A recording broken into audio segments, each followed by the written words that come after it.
see this.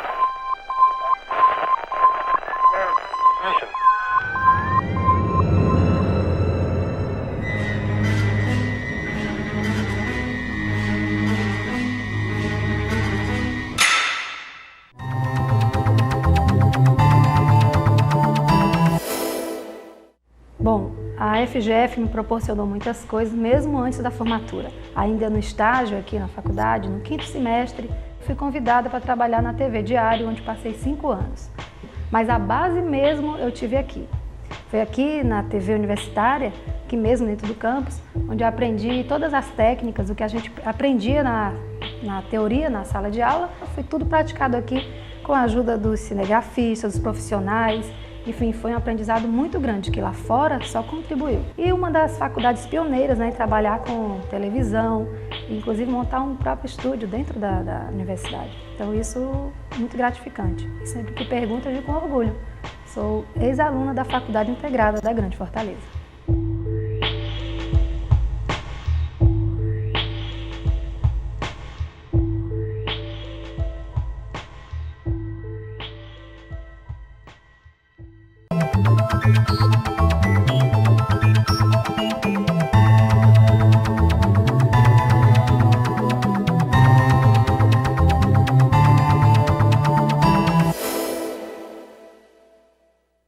No programa Destaque desta semana, vamos conversar sobre um assunto curioso: coleção de gramáticas.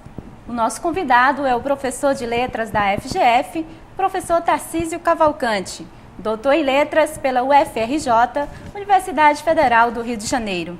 Ele é sócio efetivo da Academia Cearense de Língua Portuguesa e coleciona gramáticas do Brasil e de Portugal há cerca de 30 anos.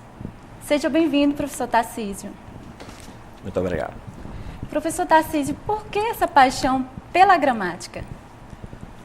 Isso começou há muitos anos, quando eu ainda fazia o curso de letras na UFC. Eu era estudante de letras e naquela época era dado muito destaque ao estudo de gramáticas. O próprio ensino da língua portuguesa tinha como destaque o ensino da gramática. Então os professores passavam muito trabalho de pesquisa em gramáticas. E aí eu comecei a comprar a gramática, comparando umas com as outras, né, para ver onde elas se distinguiam, o que era diferente e tal. E daí começou lentamente essa minha paixão por gramáticas. Na época era fácil, porque as livrarias daqui realmente traziam essas gramáticas, não só da época, mas até de momentos anteriores. E eu consegui, durante o curso de letras, e depois quando comecei a lecionar, praticamente todas as gramáticas que estavam à venda nas livrarias aqui do Brasil, né? E depois é que eu passei para outras mais raras. Agora, quantas gramáticas tem a sua coleção? Você sabe que eu nunca cheguei assim a contar, mas deve ter aproximadamente umas 400 gramáticas. Agora, sem repetir, né?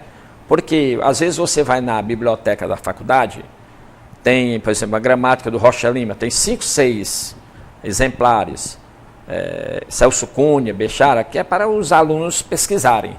No meu caso, como eu sou um colecionador, eu só tenho um exemplar de cada autor. Às vezes, numa edição diferente, quando a edição é importante, né? Aí eu tenho mais de uma edição. Agora, é verdade que o senhor ia a muitos sebos para conseguir essas gramáticas. Foi através do sebo que o senhor conseguiu, o senhor comprou? Como é que foi? Por exemplo, quando eu estava no Rio de Janeiro, eu fiz mestrado, depois fiz doutorado, os sebos do Rio de Janeiro eram no centro da cidade, né? Eu conhecia todos. E na hora que terminava a aula, assim mais ou menos 5h30 para 6 horas, no centro, eu tinha que voltar para casa, apanhar o ônibus, e havia um movimento muito grande de passageiros. A gente esperava horas na fila. Então eu tive uma ideia de, em vez de ficar na fila, ir visitar os sebos. Então eu andava todo dia naqueles sebos até que houvesse um esvaziamento dos passageiros. Aí voltava depois tranquilamente. Aí as pessoas já me conheciam, já reservavam aquelas raridades que iam aparecendo. Então, dessas raridades, quais são as que o senhor considera mais importantes, que o senhor gostaria de mostrar aqui para a gente? Pois é, eu agradeço essa oportunidade porque eu tenho essa coleção já há muito tempo e fica guardada em casa, né? Só eu que olho, que observo e tal. Então aqui eu tenho a oportunidade de trazer e mostrar alguns exemplares, né? Alguns mais importantes que outros. Por exemplo, eu vou mostrar aqui, essa foi a primeira gramática da língua portuguesa, publicada em 1536. Só que aqui é uma edição facsimilada, porque a original está nos museus, né, em Portugal. Então a editora lançou uma igualzinha, né? Você vê aqui a capa, é igualzinha à edição original, inclusive nas letras, né? Olha aqui. Essa gramática foi a primeira... A primeira gramática da língua portuguesa, publicada em 1536, pelo Fernão de Oliveira, né? E a segunda, que veio logo depois, que é do João de Barros, de 1540. Aqui também não é uma edição da época, né? É uma reprodução da editora em Portugal, que foi a segunda gramática de João de Barros. Agora, uma outra gramática interessante é essa aqui. Essa gramática, ela foi feita pelo padre José de Anchieta, em 1595. Os jesuítas, quando vieram para o Brasil, na época do descobrimento, eles vinham catequizar os índios, pregar a religião. E eles não entendiam a língua dos índios, Tupi-Guarani. Então o padre José de Anchieta escreveu essa gramática do Tupi-Guarani para que ele aprendesse o Tupi-Guarani e os índios aprendessem o português. Então aqui, em comemoração aos 500 anos do descobrimento do Brasil, a Universidade Federal da Bahia fez uma cópia exata da original, né? Que é essa aqui, de 1536, inclusive com o português da época, né? A mesma ortografia, o mesmo tipo de letra da época, igualzinho ao original. Então foi a gramática, é a arte da gramática da língua mais usada na costa do Brasil, que era a língua Tupi-Guarani, que era o mais falado que o português. Então é uma cópia da original. Agora, professor, qual é a diferença de uma gramática, por exemplo, do século XIX para uma gramática da atualidade? A gramática atual, ela já traz mais uns conceitos da linguística. Porque, por exemplo, a gramática antiga, ela simplesmente trazia as regras de bem escrever. Considerando-se bem escrever aquela linguagem usada pelos escritores. Então, acreditava-se que o escritor seria a pessoa que melhor escreve a língua. E eles são realmente os clássicos, né? Por exemplo, você pega Machado de Assis, né? Então imagine se alguém escrevesse igual o Machado de Assis. Não só no aspecto literário, estilístico, a beleza da frase, mas também na correção da língua, né? A correção gramatical. Então a gramática tomava como base a literatura. Até hoje os exemplos são literários. Mas no início do século XX, nós estudamos isso no curso de letras, a partir de Saussure, que foi o criador da linguística. Ele apresentou outros conceitos, né, estudando a linguagem sob um aspecto científico. Então saiu praticamente daquele campo do ensino oficial para um aspecto mais profundo, a explicação da linguagem e tal. Então já as gramáticas passaram a ter essa outra preocupação de mostrar os fundamentos da língua, e não só aquelas regras da gramática. Essa é a principal diferença. Essa coleção, ela já teve alguma exposição? O senhor já fez alguma exposição com ela? Não, eu fiz essa que eu fiz em casa, né? Como eu falei, eu convidei aqui os colegas. Isso foi a primeira vez que eu fiz essa exposição. Já pensei em fazer quando eu ensinava na UFC, na UES, mas isso dá muito trabalho, né? Então aqui eu já pensei em fazer a exposição, por exemplo, poderia ser naquela sala, né? Na Galeria de Artes. Galeria de Artes, né? Eu colocava ali tudo, eu já pensei nisso. Quem sabe eu não apresente aqui com as principais, né? Gramáticas da coleção. A ideia é interessante. Certo. Professor, no caso, a gramática, esse mundo das regras, o senhor é a favor dessa rigidez das regras, independente do estilo? Olha, na realidade, nós que dizemos que falamos a língua portuguesa, falamos mais de uma língua. Uma coisa é quando você está em casa, despreocupadamente, conversando com seus familiares ou com os colegas, você usa um tipo de linguagem. Então chama-se o registro coloquial. Aí tudo é permitido, né? Não há aquela observância das normas gramaticais. Então se você falar uma coisa como eu vi ele, ninguém pode censurar. Isso é do português corrente do Brasil. Outro tipo de linguagem é a linguagem formal, quando você vai se apresentar em público, o professor vai dar uma palestra, ou você vai escrever um documento oficial, aí você usa um outro tipo de língua, né? Que é o português padrão. Aí essa obedece rigorosamente às normas gramaticais. Né? Imagine só você fazer um documento oficial, né, com aqueles erros, né, de português. Então é um outro tipo de linguagem. Aí essa sim deve seguir rigorosamente a norma gramatical, né, que é registrada nessas gramáticas.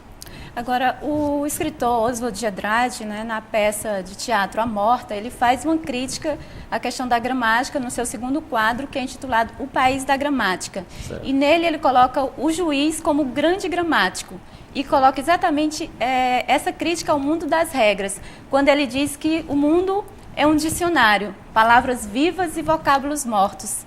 Não é? E a serenidade deu lugar à questão da força e do fermento. E ele diz que para isso foram criadas as regras, as gramáticas, os museus, os códigos. Como é que o senhor analisa essa questão? Olha, como eu falei, nós temos a norma coloquial, que é aquela falada pelas pessoas normalmente. Existe a norma padrão, que é aquela da norma gramatical. E outra coisa é o que nós podemos chamar de norma literária. Essa está acima da gramática. Porque a preocupação maior do escritor não é escrever a frase corretamente, de acordo com a gramática. É escrever, traduzir os seus sentimentos através da beleza da frase. E às vezes a gramática, ela tolhe esse estilo do escritor, ele fica preso e não consegue expressar os seus sentimentos. Por isso que há essa licença poética chamada. Então o poeta, né, o escritor, ele pode escrever a frase da maneira que importar. Não interessa a norma gramatical. O que importa é a beleza da sua frase. E isso é exatamente a literatura, que é a arte, o belo da palavra, né? Então daí o escritor está acima da gramática, ele não tem que obedecer à norma gramatical. Talvez aí está aí a crítica, né? Esse rigor, né, da gramática, que não pode afetar o escritor está acima disso. Né? Inclusive tem um professor, né, da Universidade de Minas Gerais, que ele é professor de letras e ele escreveu também um livro chamado Gramática Nunca Mais. Ele coloca o uso do ensino da língua padrão sem utilizar a gramática. O senhor acha que é possível? Eu acho isso meio complicado. Por quê? Eu já li esse livro e faço até uma crítica. A primeira parte está muito bem feita. Então as críticas que ele faz realmente são pertinentes.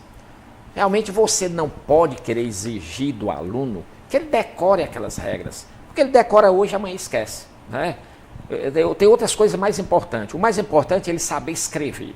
Ele sabe passar para o papel o que ele está pensando e aquilo de ser de forma que todos compreendam. Né? Até é perdoável se ele cometer alguns errinhos aí pelo meio. Então é mais importante realmente essa parte.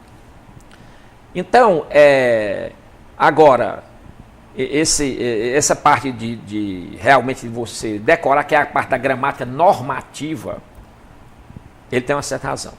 Mas, por outro lado, quando nós abrimos a segunda parte do livro dele, que ele vai passar uns exercícios, ele repete os mesmos exercícios tradicionais que estão na gramática. Quer dizer, há uma certa incoerência. Ele defende um ponto de vista e na segunda parte repete tudo que ele está condenando na primeira parte. Né? Então ele passa aquele mesmo tipo de exercício, aquelas regrinhas que estão nas gramáticas. Certo. No caso, a gramática, ela tem essa dificuldade de ser estudada, os alunos reclamam, a gente sabe que é muitas regras e às vezes até coisas desnecessárias que a gente, como o senhor estava falando a respeito da escrita, o importante é você saber ler, interpretar e redigir um texto bem, não estar obedecendo ipsiliter, aquela questão da gramática. A gramática, existe alguma que tem maior facilidade para o aluno estar aprendendo essas regras? Não, todas praticamente são iguais. Mas, como você disse, há essa dificuldade. Você imagina você querer decorar uma série de regras, né, com muitas exceções, porque toda gramática tem as regras, tem as exceções. Às vezes tem mais exceção do que regra. Então, você decorar aquilo ali dá muito trabalho. E o aluno certamente vai esquecer. Né? Então, há esse ponto negativo. Eu acho que a gramática, ela deveria ser usada como um dicionário, apenas como um manual de consulta. Né? Você está escrevendo uma frase, tem alguma dúvida e você vai consultar a gramática para tirar aquela dúvida, né? E não praticamente para você decorar as regras. Agora, tem outra parte da gramática que é a gramática descritiva. Então, onde não há regras, ela vai apenas mostrar como é a língua portuguesa que você fala. Essa é mais interessante. Seria mais interessante para se estudar e nela você tem tem um panorama assim, da língua? Do que é a estrutura da língua, né? Nas suas gramáticas, existe alguma que tem um aspecto mais dinâmico?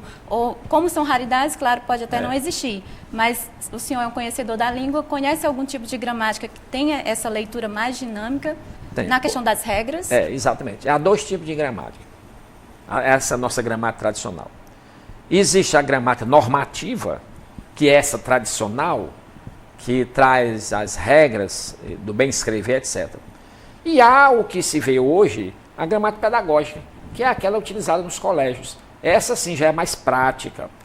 O gramático ele já traz a norma com aplicação prática, para facilitar o ensino do aluno. Então é a chamada gramática pedagógica. Essa é de parte mais prática. A outra, aquela mais tradicional, mais antiga, ela não tinha essa preocupação. Trazia simplesmente a norma gramatical, com todas as regras e exceções, para mostrar como era esse tipo de linguagem falada, né? Então, há essa diferença.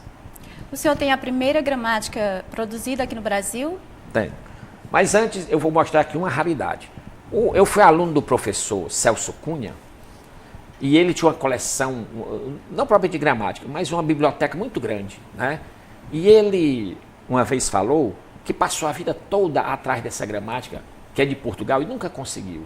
E eu consegui lá em Portugal. É tanto que até hoje eu não tive coragem de mandar encadernar, né?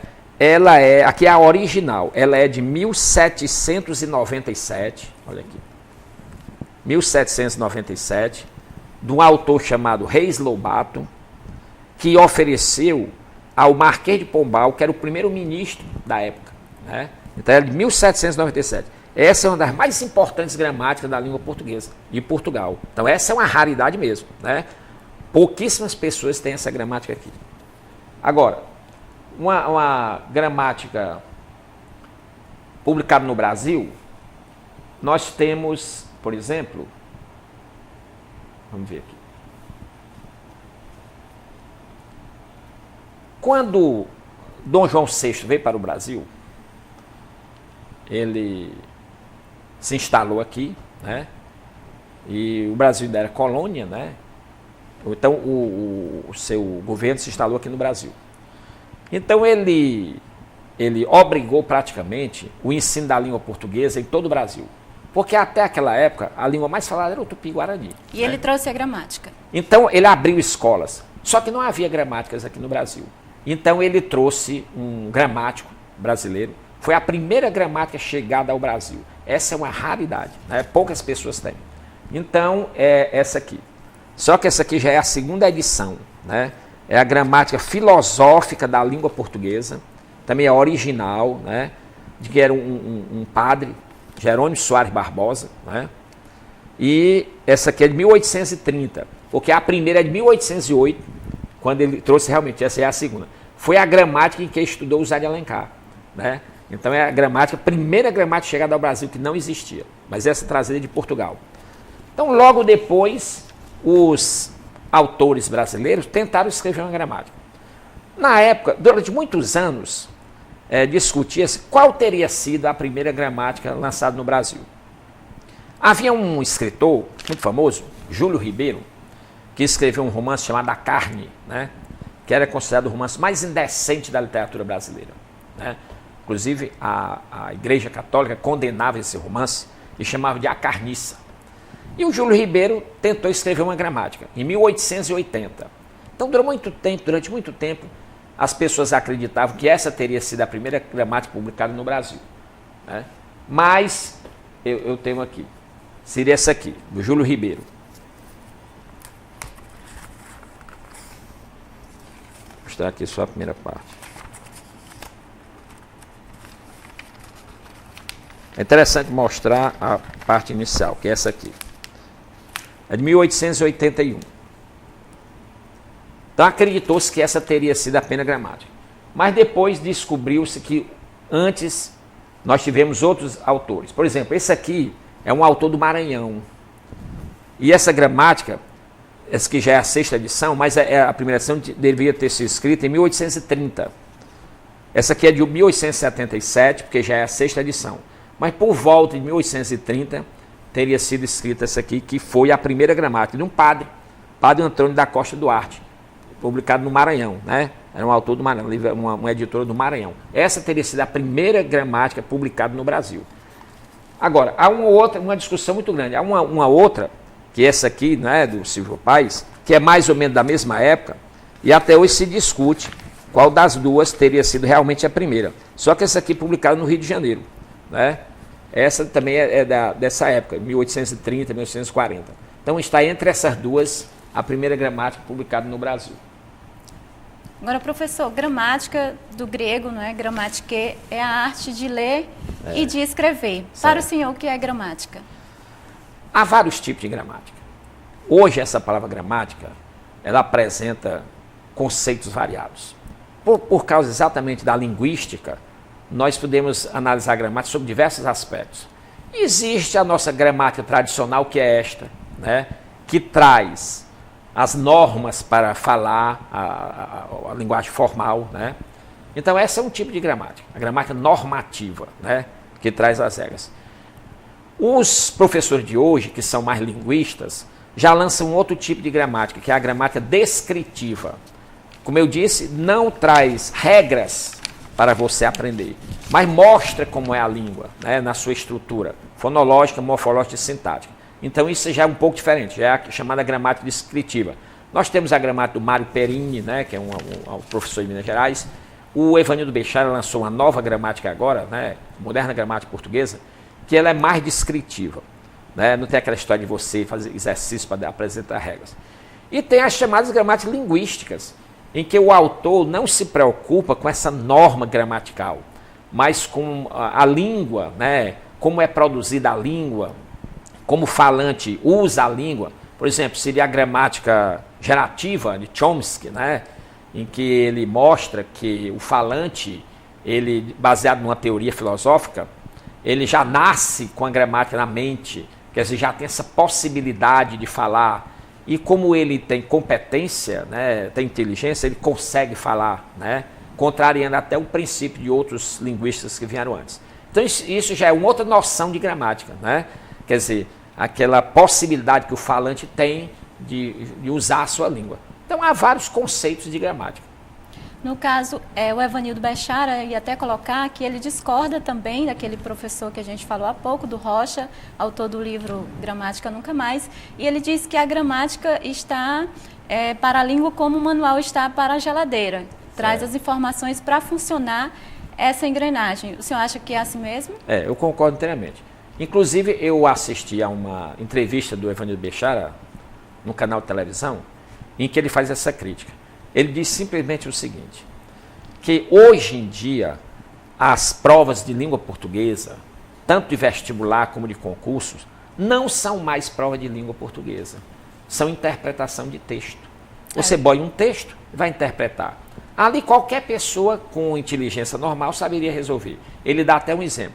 Um alemão que falasse mal e porcamente o português, resolveria toda a questão.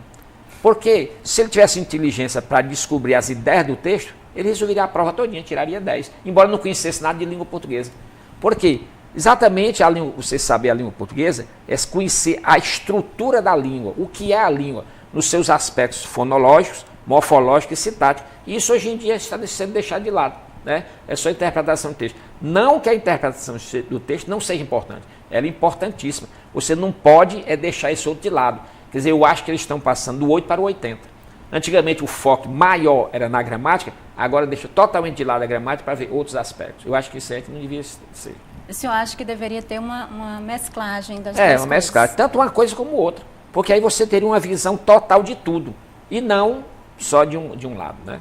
Agora, em relação à língua culta, não é? A língua padrão, a gente sabe que a gente está vivendo aí uma nova forma de aprendizagem com o mundo da internet, uma nova forma de leitura, novas mensagens. O senhor acha que o uso da internet, já que os internautas têm uma linguagem própria e utilizam diferente do português padrão, essa utilização da internet, ela distancia o estudante dessa língua padrão? Eu acho que sim. Nós não podemos condenar essa linguagem da internet, porque, como eu disse, há diversos registros. No início eu falei, uma coisa é você estar em casa, conversando com seus familiares. Você não deve ter a preocupação de querer falar correto, nem bonito. Você usa a sua linguagem normal. Outra é quando você escreve um documento oficial, uma monografia, uma tese, né? Por exemplo, os livros didáticos e científicos seguem rigorosamente a norma padrão. É um outro tipo de linguagem. E outra, quando você, o jovem, está na televisão se comunicando com os colegas através da internet. É um outro tipo de linguagem que ele deve usar. Você não pode usar aquela linguagem da internet nesse tipo de trabalho. Imagine só numa tese, numa monografia de especialização ou numa tese de mestrado ou doutorado, o aluno usar aquela linguagem. Não pode, né? Porque contraria os princípios das normas. Quer dizer, ali deve ser usado aquele tipo de linguagem. Lá está certo, mas aqui não, né? Então, nesse sentido. Com certeza. Em relação, então, às gramáticas, o senhor teria alguma outra raridade que gostaria de estar mostrando? Eu tenho alguns livros importantes. Por exemplo, aqui nós temos uma gramática histórica de 1878, que parece ser a primeira gramática histórica da língua publicada no Brasil, que é do Pacheco da Silva Júnior. Essa também é original, de 1878. Isso é uma raridade. Temos uma outra aqui, o Napoleão Mendes de Almeida, que é um gramático atual, até faleceu há pouco tempo. Ele esteve aqui em Fortaleza dando uma palestra. E a gramática atual dele, né, a nova edição, está em todas as livrarias. Mas eu tinha aqui a primeira edição da gramática dele, né, a gramática metódica da língua portuguesa, que ele não tinha, né? Então ele achou interessante porque eu possuía a primeira edição que ele não tinha. Eu aproveitei, ele até autografou para mim, né, aqui, de modo que ficou ainda uma coisa mais rara, porque foi a primeira edição da gramática dele. Agora, professor, o senhor, no e-mail que o senhor me passou, né, anteriormente, o senhor falou que desafia quem tem mais gramáticas que o senhor e essas raridades. Certo. Eu gostaria, então, que, para finalizar, o senhor fizesse esse desafio. Certo.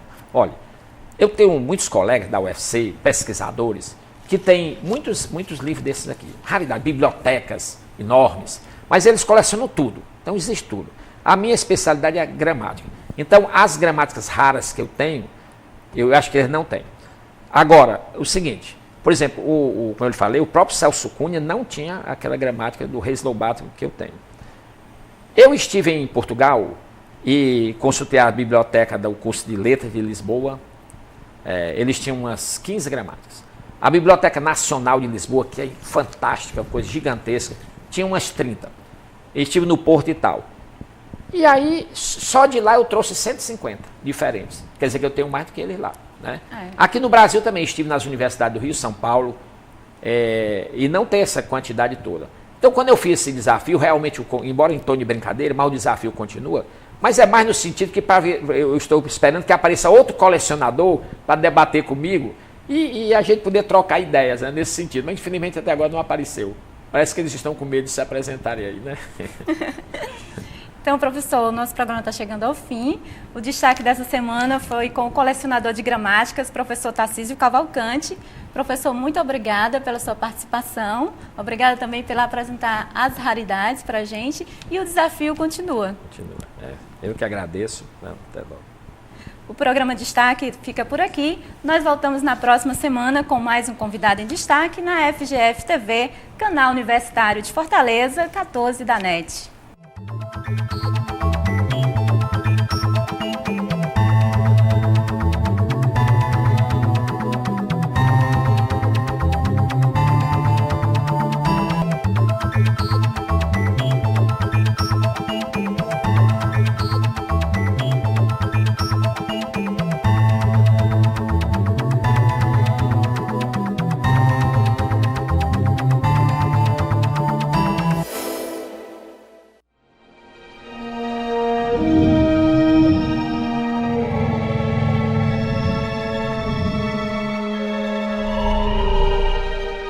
TVU, Canal Universitário de Fortaleza.